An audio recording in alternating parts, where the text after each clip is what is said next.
The Lord gave, and the Lord has taken away. Blessed be the name of the Lord. Job 1:21. Let that sink in. This isn't a man in denial. This is a man facing unspeakable pain, yet somehow still recognizing the sovereignty of God. This is faith not in blessing, but in God Himself. Job doesn't pretend the loss didn't happen. He doesn't hide his sorrow. He mourns. He breaks. But he still blesses the name of the Lord. That kind of response doesn't come from religion. It comes from relationship. It comes from a life anchored deeply in the presence of God. But the pain didn't end with material loss. It seeped into his closest relationships. And here, we begin to see the human cost of suffering.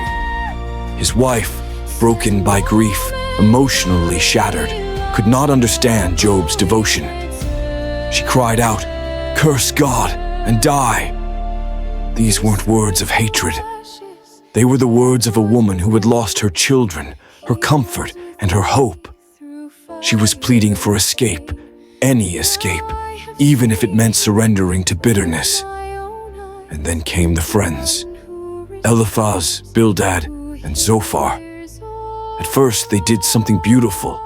They sat in silence with Job for 7 days. They wept with him.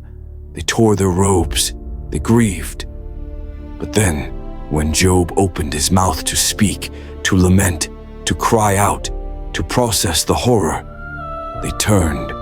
They couldn't understand how a righteous man could suffer this way. So they assumed he must be guilty. "You must have sinned," they said. God wouldn't punish the innocent. Their theology was neat, but it was cruel. Instead of comforting Job, they accused him. Instead of validating his pain, they minimized it. And isn't that how it often is in our own lives?